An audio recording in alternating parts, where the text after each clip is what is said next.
Vous êtes à l'écoute de Radio J, merci de votre écoute, bon réveil, nous sommes ensemble jusqu'à 9h, vous pouvez nous écouter bien sûr sur notre site internet radioj.fr.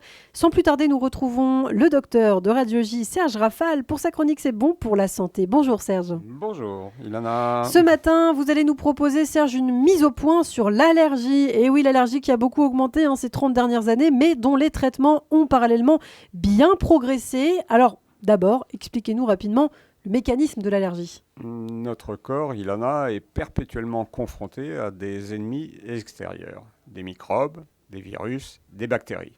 Pour les combattre, il dispose d'une arme puissante, le système immunitaire, dont la défaillance peut précisément déclencher l'allergie.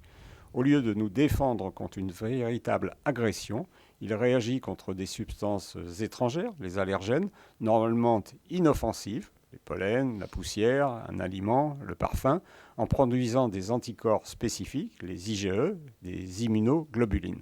L'allergie est donc une maladie globale qui peut provoquer des symptômes variés, asthme, conjonctivite, eczéma, rhinite et rhume des foins, toux, troubles digestifs, urticaire, et être parfois responsable d'une complication dangereuse, le choc anaphylactique.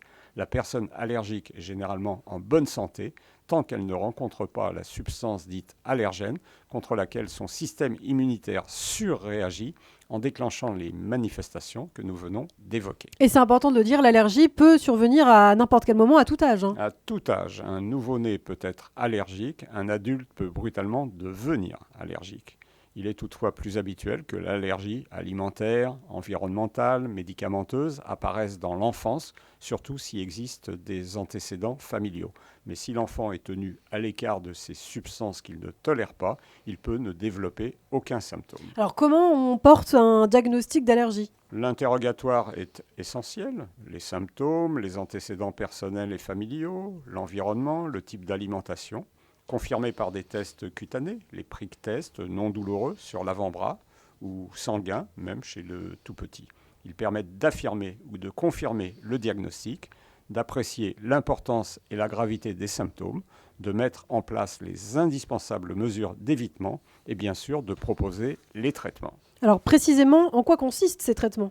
D'abord par l'éviction des allergènes responsables quand elle est possible. C'est indispensable pour les allergies alimentaires ou certains produits domestiques. C'est plus compliqué pour les acariens ou les poussières de maison. On peut dans ces cas-là céder des antihistaminiques, mieux tolérés que la polaramine d'autrefois, de la cortisone locale ou par voie générale, des bronchodilatateurs et parfois du stylo d'adrénaline que l'allergique avéré, victime d'un choc anaphylactique ou d'un œdème de Quinn, doit absolument avoir sur lui ou pas loin. Alors, vous ne parlez pas de la désensibilisation. J'y venais, Ilana, elle a énormément progressé, les extraits utilisés n'ayant plus rien à voir avec ceux qu'on utilisait auparavant. Et elle a beaucoup gagné en acceptabilité et donc en observance depuis qu'elle est administrée par voie orale. C'est véritablement le traitement curatif de la maladie allergique, agissant un peu comme un vaccin. Il existe des traitements préventifs ? Principalement l'évitement des substances allergisantes à dépister donc précocement. Trop d'allergies sont toutefois diagnostiquées tardivement après des mois et des mois de gêne, de troubles et parfois de galères. Alors, des traitements naturels peuvent aider quand même ? Oui, mais en complément, pas à la place des mesures dont je viens de parler. Certains vont proposer l'huile d'onagre, les oméga 3, 1 g par jour, la vitamine C, 500 mg, le manganèse, une ampoule par jour, des granions, le zinc pour leur action anti-inflammatoire et anti-allergique. Il n'y a aucun danger à utiliser ces produits-là, mais pas non plus de preuves scientifiques incontestables de leur efficacité. Alors, en conclusion, Serge ?